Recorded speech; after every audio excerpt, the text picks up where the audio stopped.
सभी का। तो एक बहुत ही इंटरेस्टिंग टॉपिक क्या क्वेश्चन मैं आपके लिए लाया हूँ। क्वेश्चन ही कई बार एग्जाम में पूछा जाता है कि एक आदमी ट्रेन के अंदर है और वो सिक्का उछालता है तो सिक्का कहाँ गिरेगा। अब आदमी ट्रेन के अंदर दिख नहीं रहा था तो मैंने आदमी को उठा के ट्रेन के ऊपर खड़ा कर दिया, ठीक है। अब यहाँ क्या होगा बच्चों, आपने न्यूटन का पहला नियम पढ़ा है जिसे कहते हैं जड़त्व का नियम, ठीक है। हर एक वस्तु अपनी स्थिति में परिवर्तन का विरोध करती है। तो जब ये सिक्का आदमी के हाथ में था और ट्रेन चल रही थी तो आदमी भी चल रहा था, तो सिक्के की गति और ट्रेन की गति समान थी।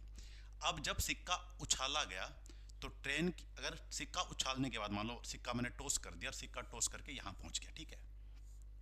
अब सिक्का टॉस करने के बाद अगर ट्रेन की गति बढ़ भी सकती है, उसके बाद ट्रेन की गति घट भी सकती है, और उसके बाद ट्रेन की गति कांस्टेंट भी रह सकती है। तीन बातें बनेंगी, ठीक है। तो अगर ट्रेन की गति क्या रहे, कांस्टेंट रहे, इसका मतलब है जब सिक्का उछाला जाएगा, मान लो ट्रेन चल रही थी 50 किलोमीटर प्रति घंटे की स्पीड से, तो जब सिक्का उछालेंगे तो सिक्के की स्पीड भी 50 किलोमीटर प्रति घंटा होगी। तो अगर ट्रेन की गति कांस्टेंट रहे, यानी ट्रेन की गति बढ़े ना बढ़े ना घटे, तब तो सिक्का आदमी के हाथ में ही गिरेगा। तो पहली बात ये रहती है कि ट्रेन की गति क्या रहे, कांस्टेंट। कांस्टेंट का मतलब है नियत रहे, चेंज ना हो। कांस्टेंट का मतलब नियत रहे।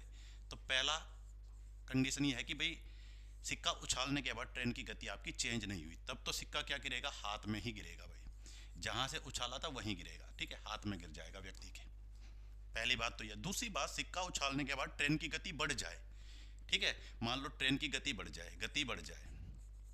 दूसरी बात यह हो सकती है भाई, ठीक है, ट्रेन की जो गति है, ट्रेन की गति बढ़ जाए। तो अब बताओ क्या होगा, ट्रेन की गति अगर बढ़ जाए, ट्रेन की गति बढ़ जाए, इसका मतलब क्या है, जब मैंने सिक्का उछाला था उस समय तो ट्रेन की गति क्या थी, 50 किलोमीटर प्रति घंटा।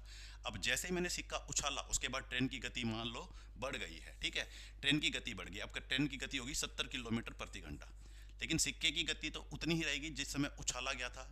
तो सिक्के की रहेगी 50, ट्रेन की रहेगी कितनी बचो, 70। तो ट्रेन आगे निकल जाएगी। तो अगर ट्रेन की गति बढ़ जाए सिक्का उछालने के बाद, तो क्या होगा, सिक्का जो है व्यक्ति के पीछे गिरेगा। व्यक्ति के कहाँ गिरेगा, पीछे। व्यक्ति के पीछे गिरेगा सिक्का, व्यक्ति के पीछे, ठीक है।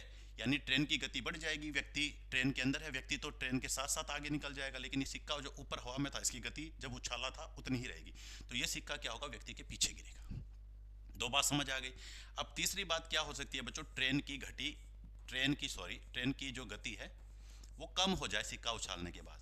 तो यहाँ क्या होगा, अगर ट्रेन की गति कम हो जाएगी तो सिक्के की गति 50 है और सिक्का उछालने के बाद मान लो ट्रेन की गति होगी 30, तो क्या है, ट्रेन पीछे रह जाएगी, सिक्का आगे रह जाएगा। तो इस केस में जो सिक्का होगा बच्चों वो व्यक्ति से आगे गिरेगा। व्यक्ति से कहाँ गिरेगा, व्यक्ति से आगे गिरेगा, ठीक है, व्यक्ति से आगे। तो इस केस में क्या होगा, व्यक्ति से आगे। इसका कलर मैं दूसरा ले लेता हूँ, ठीक है, व्यक्ति से आगे, व्यक्ति से आगे, व्यक्ति से आगे। तो ये तीन केस बनते हैं बच्चों जो आपको समझ आ गए होंगे, ठीक है। तो आपको देखना है क्वेश्चन किस हिसाब से पूछा गया है, ठीक है। तो आशा करता हूँ आपको ये बात समझ आई होगी, और ऐसे ही दिलचस्प वीडियो के लिए हमें फॉलो और सब्सक्राइब जरूर करें। तो मिलते हैं नेक्स्ट वीडियो में, तब तक के लिए जय हिंद।